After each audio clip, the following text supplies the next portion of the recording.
Kristu. Haleluya. Amen. Siningi lezinto emhlabeni khona kunesifiso enhliziyweni yami. uNkulunkulu uyabona okuningi nje kwenzeke endleleni kuvela Jehova ubhekile iso lakhe liphezu kwethu. Haleluya. Bheka lapha enhliziyweni abe siyagcwalisa unokufisa nasekuhambeni kwethu konke emaphutheni wonke esiwenzayo empilweni kodwa kube khona ukufisa. Lokufisa kuyakwenza uNkulunkulu akujikise ephutheni lakho bese ubuyela endaweni bese wenza kahle phambi kwakhe ngoba unokufisa. There's nothing ehlula ukufisa. Lento efisayo yilento ozohamba kiyo, yilento yaniyo. uNkulunkulu asibusise egabeni likaJesu. Kunokufisa enhliziyweni yami ukubona uKristu ngempila ingabe inkosi ufisa ungisize ngenze nje nawe ngifane nawe ngoba ngiyazi ukuthi Jesu ezulwini angeke aliwe ngoba usekhaya likababa wakhe so that nami kuzofana nakuwe nami ezulwini kube sekhaya likababa wami. Haleluya. Ngoba uJesu ngibabeli lokho akushoyo akucelayo baba umnikeza bona nami ngifisa ukuthi ngifane naye ukuze nami ngicela akwazi ukunikeza bona. Uthe hlala kimi nami kimi uma nihlala kimi namazwi ahlala kimi ngiyocela noma yini mina ngiyolenzela. Haleluya. Haleluya. uNkulunkulu akasibusise bakufisa ukuthi konke ukuze bephakade sifane noKristu. Haleluya. Siyabonga bazalwane namhlanje ufuna ukukhuluma ngetestimony. Haleluya. Ubufakazi. Haleluya. Haleluya. So uma ukhuluma ngobufakazi akasibeke Revelations 19 Isambolo 19 verse 10.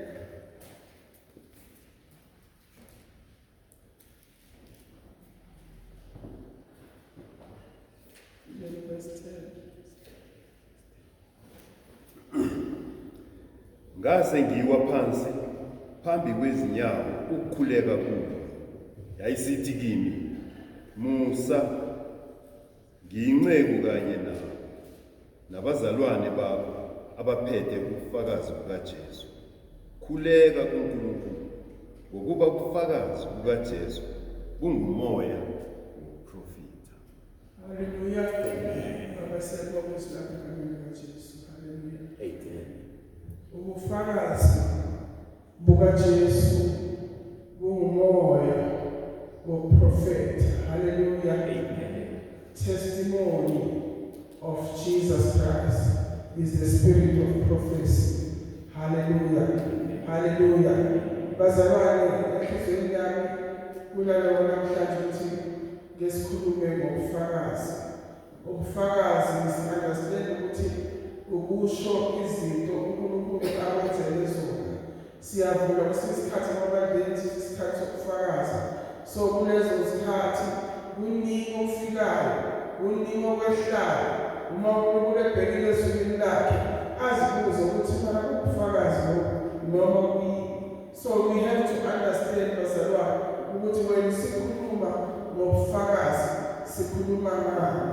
Amagama umuntu ofakazayo siyazi nasecourt makayofakaza umuntu akasukeleli nje ofakaza into akayibonanga ngento angayazi but uyalapha because kunento enamandla iphethe athi mina ngibone enza lokhu ngimbone iphumese enza lokho nalokho ngibone ngamehlo ngabona kuqala loyashaya kuqala lowo besiyabisela. So ubufakazi oqanda ikhanda lo muntu lento uyibonile. Haleluya. So ubufakazi bazalwane into serious nokuthi akeke nje uthwaleke nje ingawo before ufakaza uphakanyisisa isandla mawufika lapha kwa-magistrate uvume ukuthi Nkosi ngisize ngikhuluma iqiniso ngoba this thing is very serious. Uma besingathatha ubufakazi ngamandla nokuba serious njengoba kuthathwa ecourt uma kuyiwe ecourt bese ngabakahle phambi kaNkulunkulu egameni likaJesu. Haleluya. So sifakaza kwesikubonile kwenzeke empilweni yethu egameni likaJesu Kristu. No any other reason. Yabona masikhonza la emhlabeni kunezinto eziningi eziqhubekayo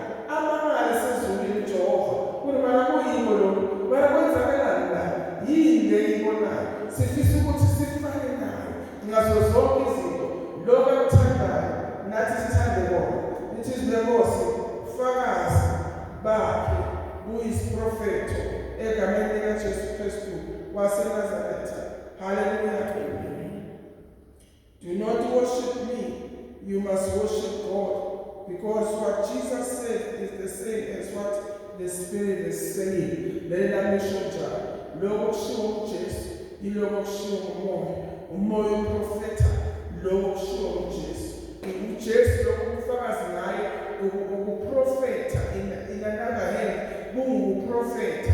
When you fakaza uJesu, you are prophesying, you are telling things to come, you are calling things into fulfillment. Egameni likaJesu Kristu, hallelujah. So uma sithi siyafakaza, kuningi la sithi sifakaza ngoKristu sibe sesiyasakhuluma ngaye, sesikhuluma ngezinye izinto. Kodwa ke ngifisile ukuthi bazalwane, every testimony esiyilethayo endlini yenkosi mayifakaze futhi beyiprofetho ngoJesu Kristu, hallelujah. Uma kukhulunywa ngesiprofetho ukhuluma ngento ekugcwaliseka. Yingakho uma umuntu emaphambili efakaza ngezinto uNkulunkulu azenzile empilweni yakhe, lezo zinto amagama kusho ukuthi ziyisiprofetho ebandleni ukuthi uNkulunkulu kulesikhathi esiso uNkulunkulu ongakhona ukwenza lokhu, uNkulunkulu ongenzele mina angenzele mina nawe ngakwenza. Mawuvula kuJohn chapter 3 verse 33, akumfundi John 3 verse 33. John 3 verse 33.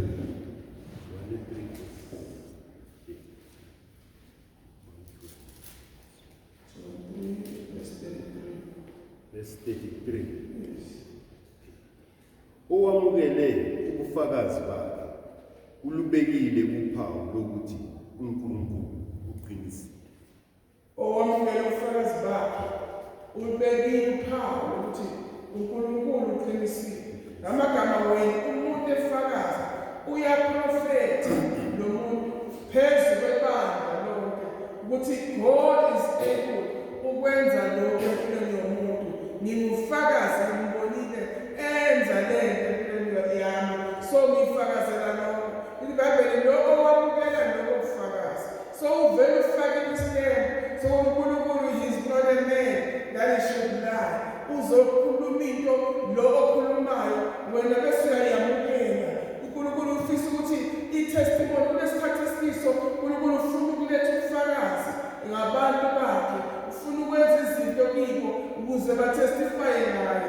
So uthi ubufakazi bakhe buyisiprofetho nakithi ukuthi nawe uNkulunkulu angakwenzela uma wena umukela lento ekhulunywa nomuntu emela uNkulunkulu umenzela lokhu umenzele lokhu bese uyayamukela lokho kusho ukuthi ufake isithembu ukuthi God is a true and a faithful God. Yes, nama angenzela noNkulunkulu ngoba wethembekile noNkulunkulu. uNkulunkulu ufuna samukele wena ubufakazi ukhuluma ngaye. Angisho ubufakazi okungasi okaNkulunkulu ngoba abantu isikhathi bayisuza indawo kaNkulunkulu, balikhuluma ngobufakazi la umuntu etestifya ngoKristu Jesu. Leso testification yakhe iyi-prophecy, iyisiprofetho kulabo abalalele. Uma labo abalalele belamukela leso, bafaka isithembu amagama ukuthi he is a true God. Angeke akuyekelele ezimeni zakho uma wena uzomazi eNkulunkulu eyiqiniso, uma uzofaka isithembu kule testimony, uma athi umuntu ngimbonile uNkulunkulu lapho nakhona bese kufanele kuboshwa ngambona uNkulunkulu emvelela esimeni esinjena nje wakukhulula uNkulunkulu. Uma wena uhlezi phansi wambukela lokho ngenhliziyo emhlophe, ukwamukela kwakho kusho ukuthi uthi Nkosi, you are able, njengoba ushilo ezweni lakho, njengoba ushilo ukuthi he is able, he is coming to your situation ngelinye ilanga ngalokho bufakazi ngoba wamukela wathi sure. Kunabantu bathi umuntu bayifakaza, kunabantu bathi wonke lamalanga usitshela mama lo ungenzeka njani yena konke sifuna sizwe sibamenzele lokho ngalokho lo usitshela mama lo akamukeli lo bufakazi. Omunye uhlezi ngaphansi uyanxapha nje noma kukhuluma omunye la uyanxapha yena uyathukana wenza konke akamukeli lo bufakazi. Ngalesikhathi angamukeli ubufakazi yilesikhathi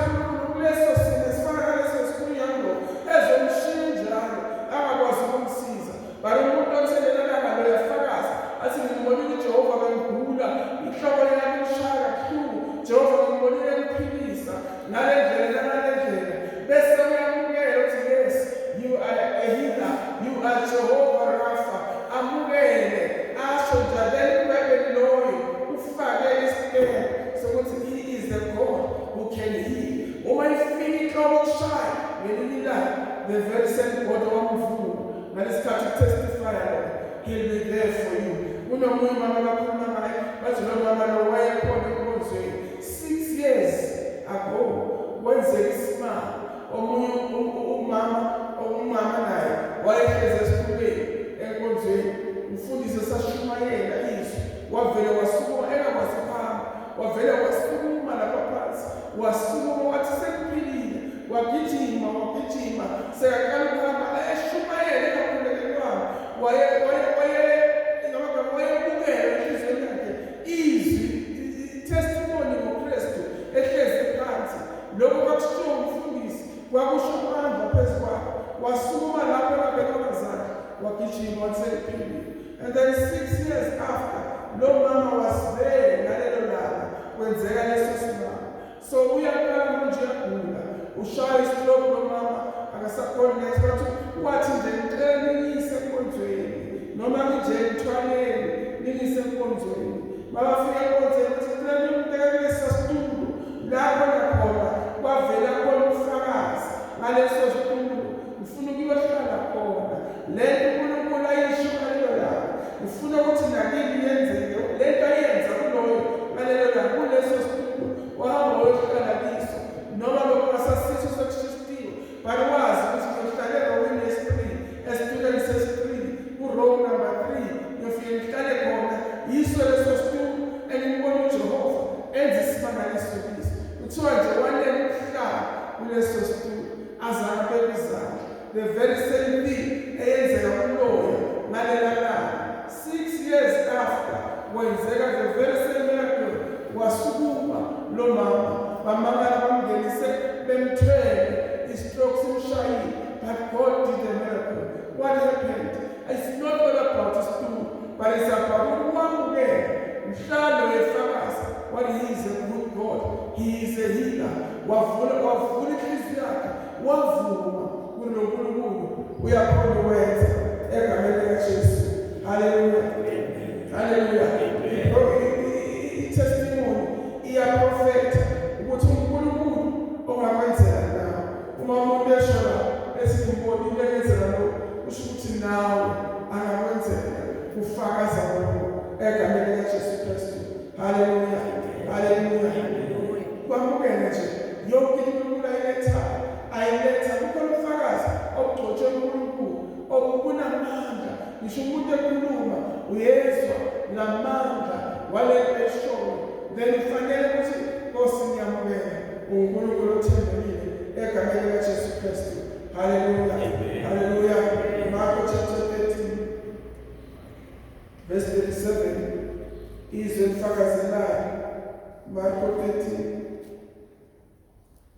verse 37.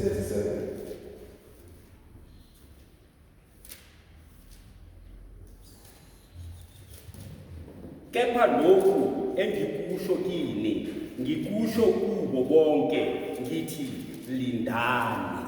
Hallelujah.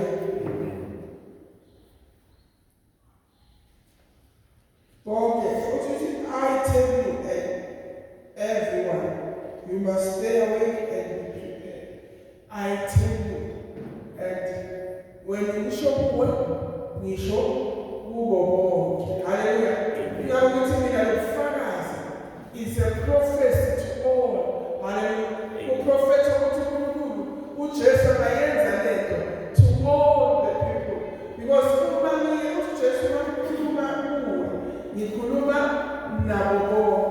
when I touch one, I have already touched them all.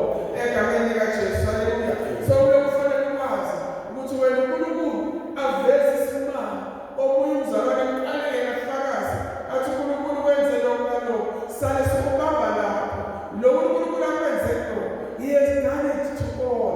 So esiyadizeva ukuthola lesimangaliso, and uma uNkulunkulu asebenzisa umuntu efakazi kholela kulento egameni likaJesu. Uma kuthiwa nje umuntu uyakhuluma athi no uNkulunkulu ungenzile ukuthi ngithole umntwana bengijutshiwe amathumbu, but namhlanje I am pregnant, ngisizwa umoya ongcwele, simangaliswa ngenzele sona, ngiyazi ukuthi uyazi, ngiyazi enhliziyweni yami, I am sure ukuthi bengijutshiwe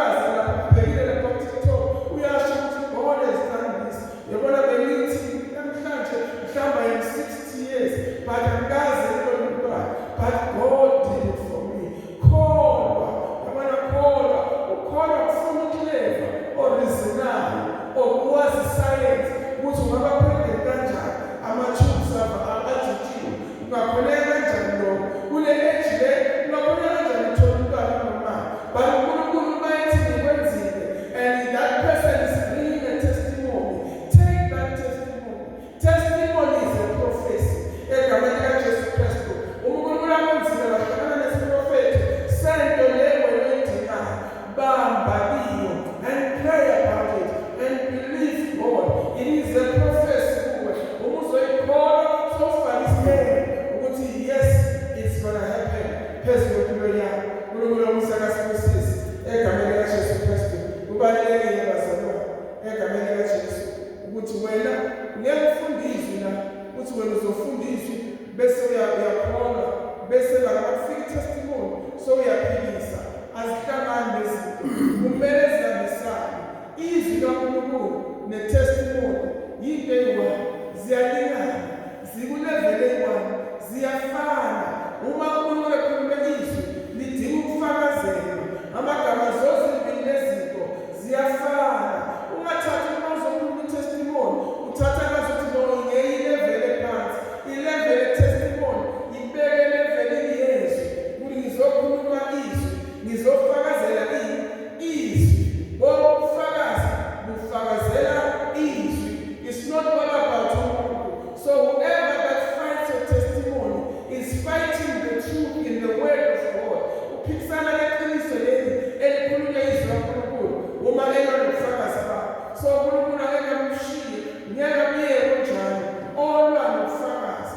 Esikhathini esiningi kunabantu abafunayo ukufakaza kaNkulunkulu but bahlulwe kwesaba ukufaka ngamadimoni. Yazi kubalulekile ngishumayela ukuthi uma umuntu ezofakaza makasuke ekhaya azi ukuthi ngizoletha i-testimony ngoJesu. Haleluya. Ngizofakaza ngento esowenzele yona. Abese uyathandaza ngale nto leyo. uNkulunkulu uyakwazi ukuthi amsize, amnikele isibindi sokusuka esipilini. Abahlule laba abasetshenziswa nguSathane ukubamba abantu bahlale phansi. Abehlule ngokugcwele umlilo, uza nomlilo. Lo bufakazi bakhe akusinto evukala yibona njengasepostoli. Umuntu uyashumayela bese kusuka omunye athi hey mase shuma kuvuka lezwe lithi sekuyavuka nje kuyavuka. Mase sizotestify akuvuka izinto la. Sisuke ekhaya sisazi ukuthi sizokwenzani phambi kaNkulunkulu bese siyathandazela. Kunengozi ukuthi uma usuke ekhaya usuke empty ngoba uSathane uzokwenza into ayifunayo. Alisuka nezinto oshoyo namhlanje ngiyomkhonzela uNkulunkulu wami, ngiyofakaza ngalo uNkulunkulu angenzele kona. Khuluma amandla akhe ugcwele umlilo ukuze izinto zakho zikwazi ukuthi ziphumelele kahle. Lokho kufakazayo ukwazi ukuma egameni likaJesu Kristu. Haleluya. Kubalulekile ubufakazi bazalwane bunamandla ngokwenza abantu bambone loNkulunkulu egameni likaJesu Kristu waseNazaretha. So testimony yakho according to Isaiah 8:20 ithwele the very same weight yezwi likaNkulunkulu. Ufana nomuntu oshumayelayo, ungazithathi njengomuntu nje umane uthi nje hey namhlanje yazigcoke kahle muthi-ke ngiyoma phambili ngeke ubone kahle hey afikane nje ukuthela into enje ayihambi kanjalo. It's time for the word. Ukhuluma izwi mawutestify, ukhuluma amandla wezulu ngetestimony yakho. uNkulunkulu Musa akakubusise egameni likaJesu Kristu waseNazaretha. Haleluya. Haleluya. Kubalulekile ukufakaza. Kodwa ukufakaza bazalwane kwesinye isikhathi akesivele lapha uncwadi likaMarko chapter 16:20. Marko 16:20. Yes. Kepha bona bephuma bashumayela ezindaweni zonke. Inkosi isebenza nabo, iqinisa izwi ngezibonakaliso ezilandelayo. Haleluya. Inkosi yayiqinisa izwi lakhe ngezibonakaliso ezilandelayo, ngama-miracles alandelayo. Emva kokuba sebashumayelile izwi, there were miracles. So uma uNkulunkulu ekwenzela isimanga usuke eqinisa izwi lakhe. Yingakho mina uma wenza testimony uyafana nomuntu oshumayela ngezwi lakhe. Uyaliqinisa ngamagama when you stand in front of people or phakathi kwabantu lapho bese uyasho ukuthi uNkulunkulu okhona ukwenza lokhu, ungenzele lokhu nalokhu nalokhu empilweni egameni likaJesu. Haleluya, haleluya. So kwesinye isikhathi uthi uNkulunkulu esenze empilweni yakho, kwesinye isikhathi athi thula about it. Uyenzeka uNkulunkulu athi thula ngesimangaliso sakho. Uyenzeka lokho kwesinye isikhathi. So uma uNkulunkulu athi thula, kusho ukuthi usasiphelelisa isimangaliso sakho, usasigcwalisa, usasenza usibe le-shape enhle ukuze mhla siphuma sikwazi ukuletha amandla phezu kwabantu abalalele. Kwesinye isikhathi asithandi ukuthi uNkulunkulu athi ethula nalesimanga. Ezinye siyathula nazo until they develop the right shape, until it is a miracle. Yabona sikhuluma nge-miracle, sikhuluma nge-miracle wayikhaza. Noma ungathi uyazi umuntu awukhona ukuyikhaza ngoba kusuke iphelelise ezulwini lento, iza la ile-shape yasezulwini. Wonke umuntu makayibona iyamangala ukuthi can God do this? Yingakho ukuthi kufanele siyareceive ukuze nawe ilanga kwenzeka. So kwesikhathi uNkulunkulu uyasithulisa ngezimangaliso zethu.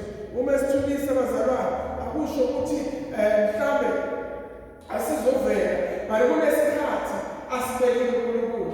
Ufuna ifaith yakho ikhule ngaleso sikhathi and say, God, do it all. Let there be a shift in the spirit and a move ngempilo yami ngale ndlela ofuna ngayo. So that manje iqala ikhuluma ngalento, wonke umuntu avume, yonke indlela ezwayo ivume ukuthi mina ngiNkulunkulu, nginawe, ngikwenzele.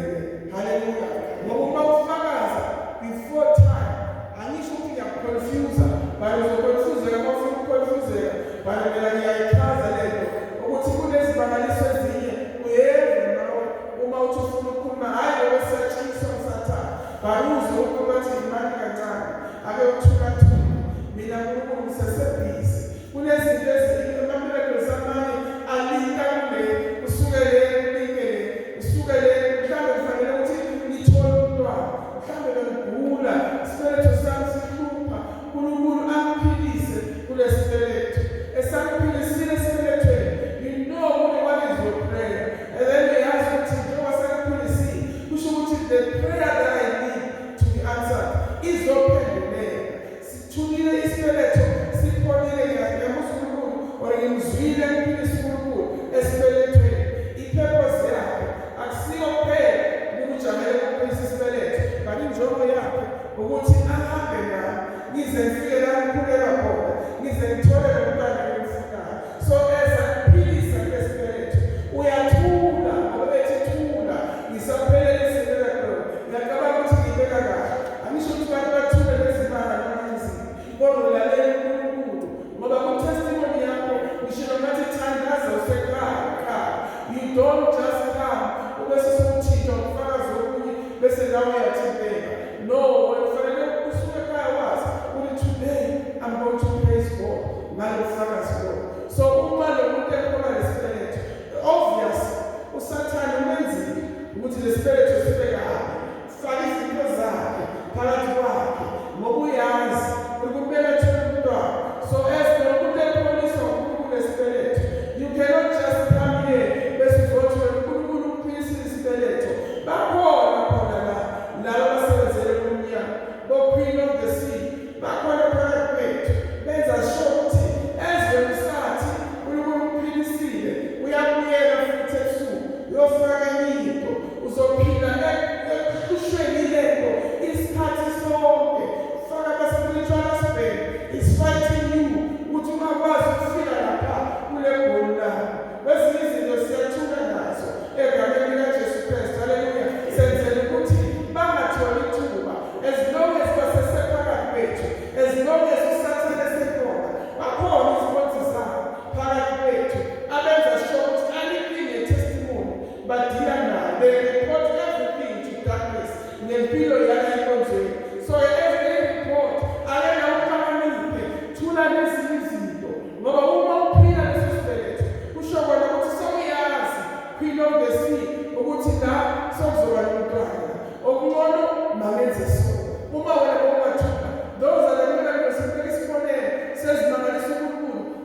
uma uNkulunkulu ethi uyaphilisa.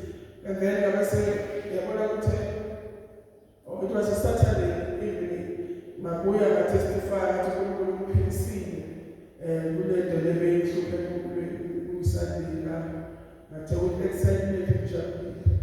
And then Monday, Tuesday, Wednesday, akala ama-sinus abuya ngamandla.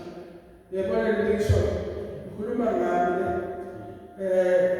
ngikhuluma into asizothi mhlawumbe amanga mina ngikhuluma le nto engiyibonile yenzekile.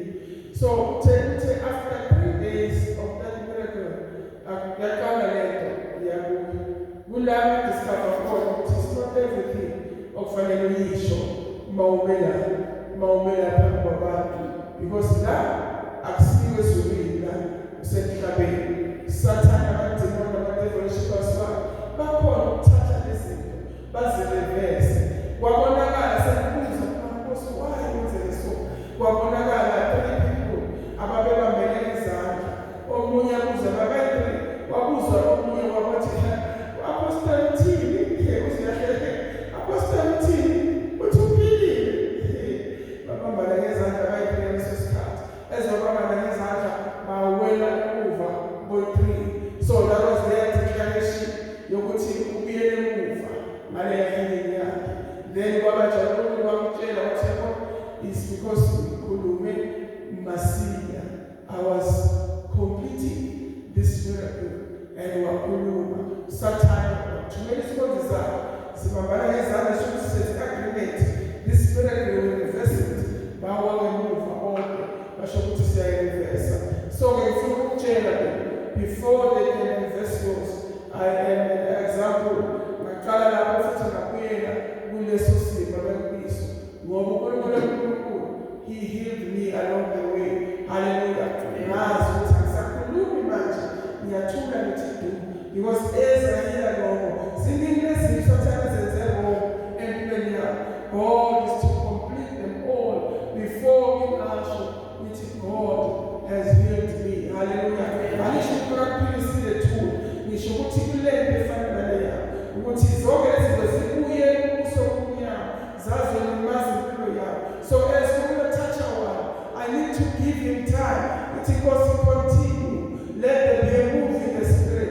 Let there be a turnaround in people yakho. Osiphelelisa mahili ibhekane naye indumise before they can make a covenant yokubuyisela imibekelo yami emuva egameni likaJesu.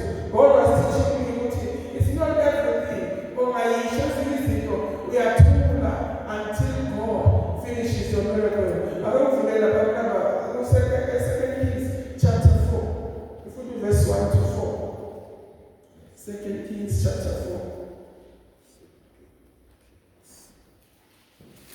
4. Kwakhala ku-Elisha owesifazane othile wabafazi bamadodana abaprofeti wathi, inceku yakho indodana yami ifile. Wena uyazi ukuthi inceku yakho yayimesaba uJehova.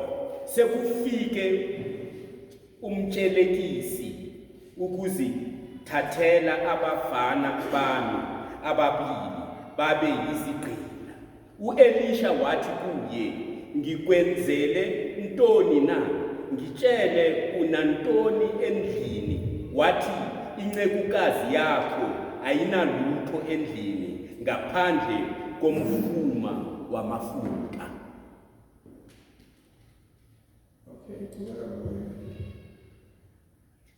Wayesethi, hamba utsheleke isitsha ngaphandle kubo bonke abakhelwane bakho, izitsha ezinganalutho zingabi yingcosana.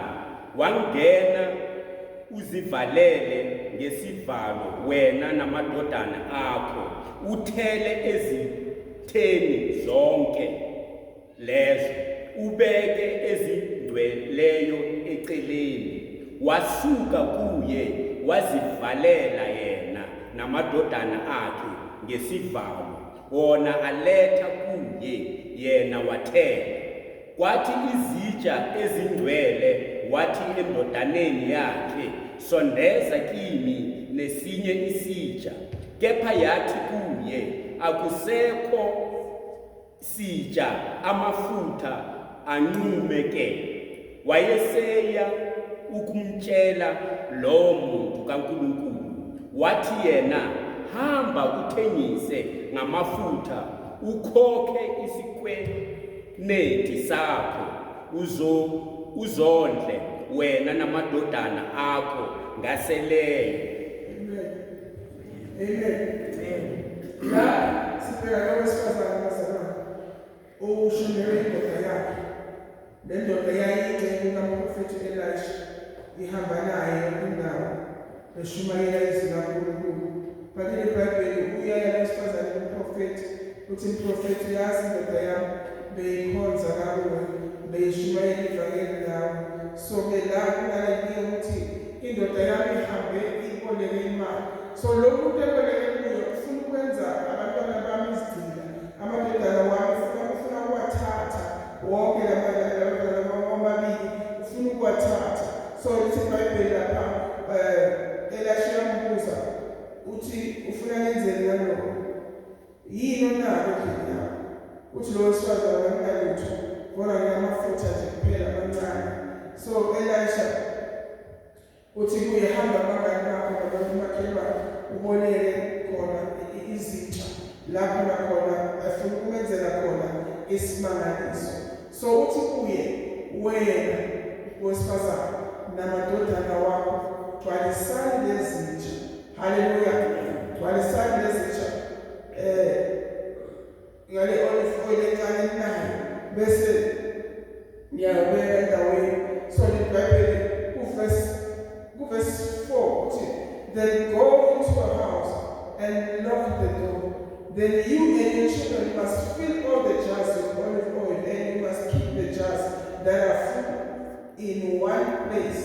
The woman did that, and she locked the door behind her. La prophet Elisha ufuna ukwenza miracle. This is a miracle. It doesn't understand. Noma ngathi yahlanganisa futhi amabhoda empty oil encane ngeke uphumele phansi. Kwenziwe izulu. So la izulu lifuna ukwenza. But uthi Elisha ukuze izulu lenze kuphumelele kube namandla. Uthi thatha amadodana wakho kuphela. La madodana akho kuphela bese kuba nguwe. Bese lingena endlini. Bese livala umnyango. Why livala umnyango? It is because I don't want other people to see the miracle. Ngoba they can easily stop.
uGehazi wadlulela ngaphambi kwabo, walubeka udondolo ebusweni bomntwana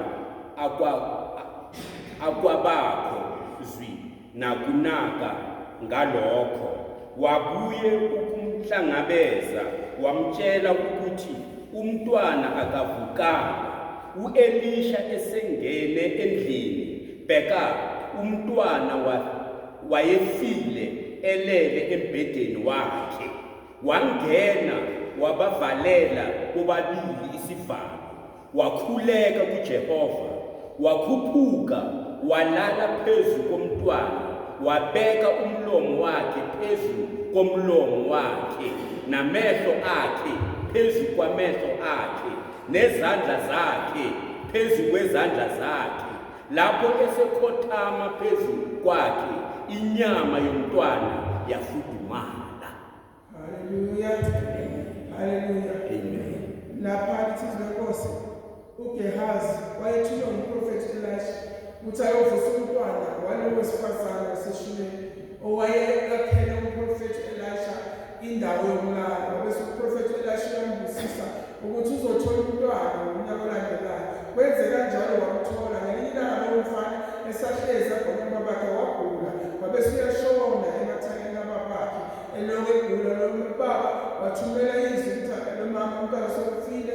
Umama wamthatha umntwana wapelikamela wahamba nencebo, wahamba wamusa umntwana kumprofethi Elisha ngoba wayekhumbula ukuthi ngimtholephi, isimangaliso ngasithola kuphi lesi.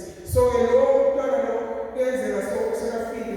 Uma unkosikazi afika lelo Elisha unikeza uGehazi uthi hamba naye. Gehazi kwakuyingcebo uthi hamba naye Gehazi uye naye ekhaya, ufike uvusa umntwana ngale ndlela. Uma befika lapho Gehazi uzama ukuvusa umntwana azakavume. So manje babeli, the child did not wake up. So when Elisha sekafika ebalandeli, ufika lapha uthola ukuthi umntwana seloko akavuki kuGehazi. IBhayibheli lo Elisha wangena lapha emini la umntwana lele khona, wavala umnyango, baba bobabili nomntwana. Wangena wavala umnyango, waba nomntwana, wakhipha ngisho umama womntwana, wavala umnyango ukuze imiracle ikwazi ukwenzeka. Yayenzeka kaGehazi, yakho ukuthi Gehazi wayethandaza nomama womntwana. Omunye umuntu akathola ngathi no, beyakamkhipha njani usimnamakhe. Kunabantu sesikhathi sibabona ngathi they are good for ukuthi sibatshele izimangaliso zethu zingakalunganga. Kanti uNkulunkulu uthi even the mother of the child akazama uNkulunkulu afune ukuthi abe phakathi azobona. We need to be careful as we have testimonies. Yes, uNkulunkulu azenza ubesenzela isimangaliso kaphela. Kwezinye izinto you have to keep them to yourself. Awutsheli nanoma ngubani ngithi mina umama womntwana bathi ngiyakulakhishwe. The mother lo ozele lo mntwana bona wakhishwa. Uthi iBhayibheli uGehazi waqhubeka ukumvusa. Ofithi ngiyakholwa ukuthi uGehazi took it for granted ukuthi hayi umamakhe sizoba soyithula umamakhe nobabakhe bese siyamthakazela soyavuka. Ngale ndlela Elisha shonayo, Elisha ushilo, but this miracle was supposed to be sivaleleke isimangaliso until umntwana avuke. But Elisha umprofethi uma efika ukhipha ngisho noma umntwana. IBhayibheli basala bobabili nesimangaliso ayesenza vele I believe umama womntwana ubekakhona ngabazali senzela. Ngoba lithi iBhayibheli wagibela phezu komntwana, ubuso phezu kobuso, izandla phezu kwezandla. Nje mangaka ngawela phezu komntwana nawe ngasho ukuthi ngiyakhulekela la bese ngithakalale phansi naye ungasukuma ningakaqali ukugqa phansi usukume uzothi hayi ungamhloleli nolungaka phezu kwalomntwana. Lo mama lokubheka nokuzwela kwakuvuka ipain lokubeletha ngenxa yokuthi azi ukuthi umntanami angikwazi ukumvumela kaphithizwe umuntu. But iBhayibheli uElisha wakubona lokho ngoba ehamba ngomoya wathi makaphume naye umamakhe. Walala phezu komntwana, ubuso phezu kobuso, izandla phezu kwezandla, inyawo phezu kwenyawo, walala phezu komntwana. IBhayibheli uma elala phezu komntwana kwaba khona umehluko phezu komntwana. Umehluko waqala uziwa ngubani? U-Elisha, the miracle worker, wezwa umzimba womntwana uqala ufudumala manje. Khombisa ukuthi something is happening. Wathula, akafika nefastelo, athi ngizolashisa, something is about to happen. Wavala, wathula du, wathi as long as ingakapheleliswa le miracle yami, I will never tell anyone until it is finished. Lento yenzayo ipheleliswa, ilethe isithombe esifanele. Leli Bible wathi emzwini ukuthi soyashisa, waqhubeka ehamba ethandaza. Kona lapha emini sekathandazile, a miracle happened. Wavuka umntwana. Le miracle le ngesikhathi eshisa ingakaphelelanga, but now seyiphelele. Wavuka umntwana, wavuka ekufeni la kuhluleke khona. Incebo beyihamba noElisha eNgehasi. Kunabantu abacabanga wena ukuthi bahamba noNkulunkulu. Official can quickly speak your miracle phezu kwabo ngoba wabona ngathi bayakhola ngathi basiyasi. Lento bathi inhliziyo ifihliwe uJehova ingaphakathi empini. Things are happening in inhliziyo. Yingathi kuzo zonke izinto kufanele usigade uDavide uthi gada lenhliziyo ngoba yonke leyo umthombo ovelayo empilweni yakho. So wakhuluma le miracle, it was destroyed. Uma ngabe uzokhuluma phambi kokuba isona destroyed, uNkulunkulu usekusiza egameni likaJesu. Be sensitive when you want to testify about something, when you want to share anything eyenzakalayo empilweni yakho. Be sensitive. Awazi ukukhuluma anything. Uthele malanga hayi umnandi njani ekhaya lakho. Ezihlezi kamnandi malanga unjena nje Satan okay sokuthola sokushintshela lesimo. Sabebezela sithetha around nesasini. uNkulunkulu athula about something. Be silent about that thing. God is busy shifting. God is busy accomplishing. Uyaphelelisa, uyagcwalisa leso simangaliso sakho. uNkulunkulu uzosenza sibonakale siphelele egameni likaJesu Kristu waseNazaretha. Ukhumbule uGehazi nalo mama bafeyilile ukwenza lento. uGehazi ufeyilile, wayengamenzi uElisha feyili ngoba yena ufeyilile. Most of the people abalala ngamilelo sabantu is because they have failed empilweni and they know that as they worship the devil, there's nothing good as a devil. So they want to make mess of abantu ngoba bona ukuthi people vele there's no more chance uNkulunkulu angabenzela zonke lezi zinto according to umosha kwabo endlini kaNkulunkulu. Then wekuhlebela bona uthele noma ngibonile uyathandaza ngathi usemandleni bese uthele mama yazi kunomunye umuntu lamalanga ubonakala serious uyakhulumisa uthi listen back athi okay uzozwa ngathi wena uthi akuzisawuthi hayi lamalanga yazi ufona kuphela athi okay ngizothandila ngalesikhathi yakho uzokhohlwa inamba yakho ukuthi wenze leyini namba adile nawe athi ubuyele emuva uhlale phansi umamele kulingane kwalizithi ngempilo yakho ukuveza fakaza imiracle ingakapheleli. May God complete your thing.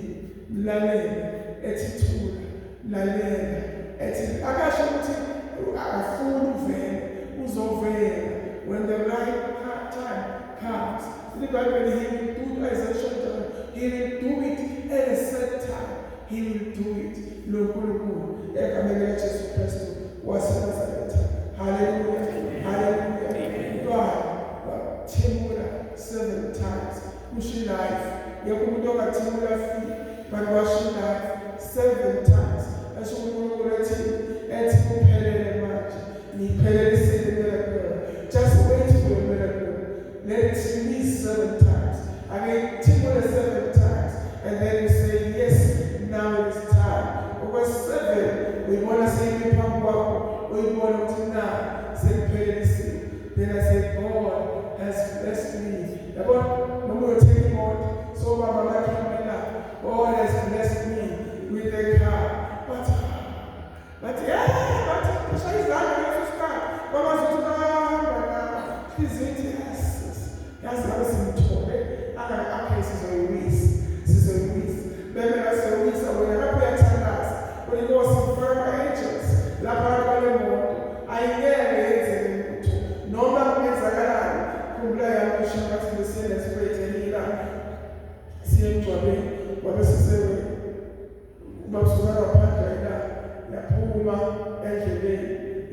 ukuthi ezakapha ngakini kanti bekunazi ukuthi vele i-target yini kahle kahle okufuneka mina ngifike bathi la imoto yakho sikhiphe number plate ngalelala okay you wanted me to die but umsebenzi wokha abawenzile just for number plate thina sasala singena mhloti ngoba uJehova esinakekele bathola number plate isizeni number plate kuwawa ngoba sizake sikhiphe namani sambe sayofakisa nje sasibayibopha nje bayifaka kwaphela khona lapho but they wanted the soul basebenzile yabona ukwenza bashintsha they worked hard for this soul but God is on my side so uNkulunkulu wazaba ufuna ukuthi mlike uze ubethele wenze sure lento ivele kuwe bese uyamthemba ngayo uthi let your angels lead my car I shall not die but live and declare the goodness of God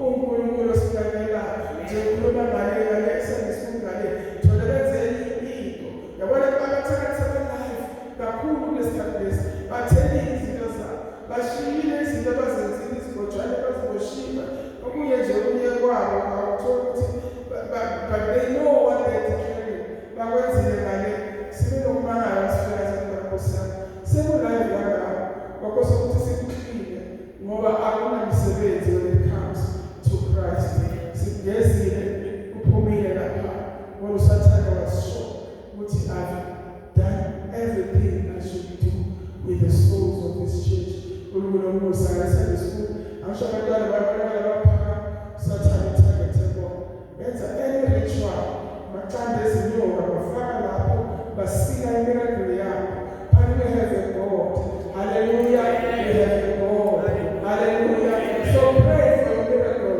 don't just take things right as God is bringing this miracle spirit way you know what happened now because it's time to asibangalise and we must have testimonies so must start from God sibanjwa ngokunyama sikhiphe izinto zethu kubantu bokunyama size sicabanga ukuthi mhlambe ngoba umama womntwana at least yena let me say something ngoba umama ngoba kubonakala interest entweni kaNkulunkulu abakabhalwa laba banjalo ngoba uyasenza ukuthi sibabone siyababona siyabazi ngoba we cannot bring shame as well ngomusa sinawo but they know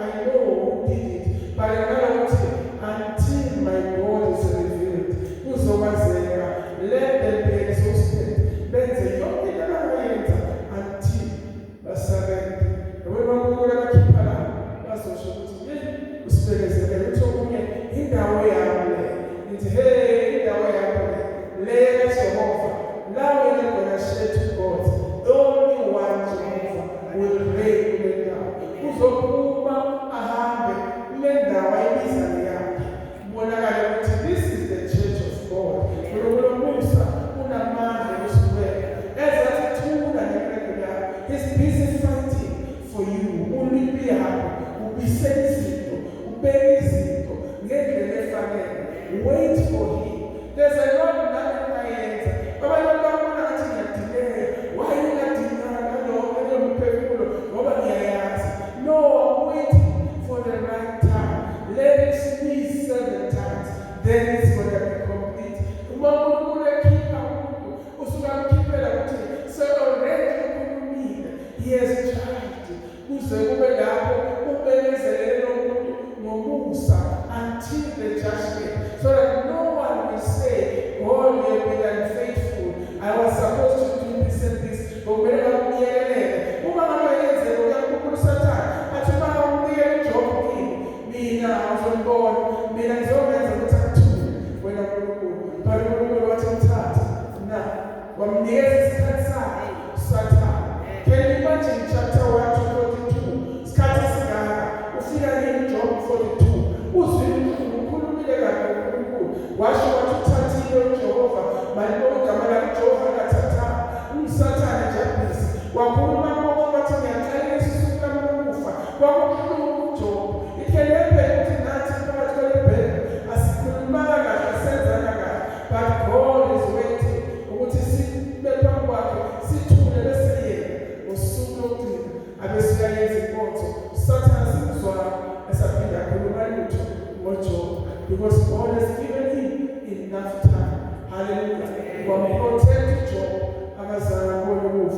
baliwaphila. Nawe themba uNkulunkulu, ngoba ethi thula isimangaliso sakho, thula nethemba, ungajaheli ukushaya, noma ungathi ufuna ukushaya, but if they kill you, if they take your soul, kuzokusizana ukushayela kwakho. Wait for the Lord, believe in the Lord, trust Him. He is a God, a miracle worker. uNkulunkulu Musa kasibusise egameni likaJesu Kristu. Sizophakama sithandaze declare as a God of miracles empilweni. The situation ophakathi kwayo la ufuna khona isimangaliso, can't you just declare Him kuLinkosi uNkulunkulu wezimangaliso? Jehovah, move me. Sometimes ulenze ukuthi emuva ngezimangaliso zakho, you aborted them ngomlomo wakho, wenza i-miscarriage ngomlomo wakho, wakhuluma nabo ngomkhono. Kodwa manje God, I'm giving you a God ozokwazi ukuthi akunikeze ukubekezela nokuthula nokwethemba nokukholelwa kushifta yenzayo nokuphelelisa kwakhe isimangaliso sakho. uNkulunkulu Musa makasibusise khona ukudingayo, khona isimangaliso osidingayo. Just pray to your God, tell Him, Nkosi, ngiyakwazi ukuthembile, ngixolile, ngizwile bekhuluma ngami, nami I desire a miracle, and I promise to wait upon you and hear your voice in a parati when a miracle. As you pray for a miracle, be sensitive to the God othandazekile. Umemtsheli sheshuzo, ungathandazeli isimangaliso, maluphefumulo wakho ushiye emuva. Uvumele ukuhlangahlanisa izizonke lezi. No, a person who expects a miracle, that person who is sensitive, akavumeli into ezokuhlaba le miracle, nezokukabhothisa le miracle, akafuni miscarriage nakancane, wenza sure ukuthi uphila eduze kwepresence kaNkulunkulu, uphila in the presence of God, so that the errors eziphoselayo zingabi namandla phezu kwakho. Yabona ukuthi wenzela isimangaliso, noma ungeza bathi uthi nawe, hey, ngenxa yale miracle ofunayo, qinisa amazinyo. But I'm not moving from the presence, for I'm expecting something great from God. No ungeza bathi sebenzela, uthi I'm moving from the presence of God. I want God to do it. Ibone imali egameni likaJesu. Uma uNkulunkulu ethi yekela lokho, yekela, because uzolimaza lesimangaliso. Uma ethi thula, thula, bazalwane, testimony ifana neside esisikhathi. Uma umunye ufakazi kuneside ngeka phansi, insidi imbewu engeke phansi, ayikhuluma, bazalwane, kwakho umsindo la sizakhona ukuthi bese sibona khona sakumila into engenethani. Ukhona umsindo esizwayo, sizakuthulile nje, sibone kuvela nje ngokwanethani, sinokumisela, sibone kuvela kumani, kuvela sibone sekuvela ukubili, thulile nje ukubili, awufaki ukuthi ehlabathini, thulile nje, lokhu kuyenzeka uthulile, until we come and praise God. Sesidla sithi, oh, lombila, hey lombila, hey lombila, sekushothile sithi, hey lombila. So lombila uthula usisindlavu, ubhizi nje, wenze kwakho, wenze kwakho. Akawuthandaze Nkosi asize.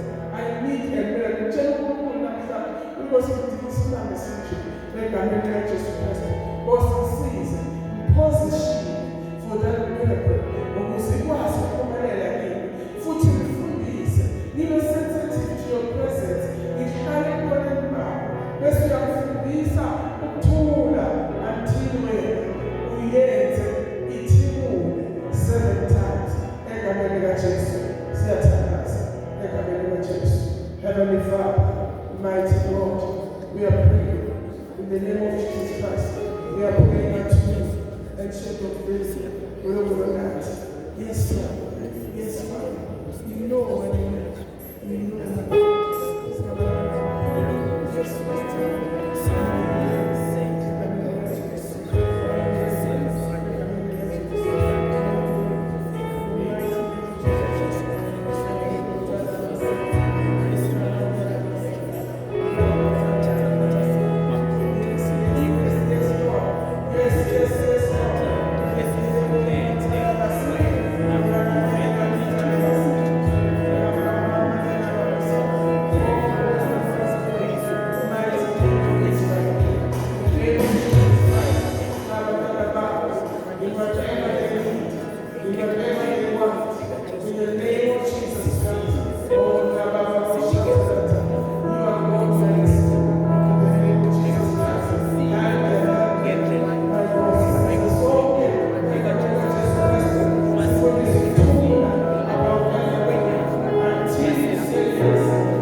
Jesu. Haleluya. Amen. Siyele egcineni sizomemezela i-all day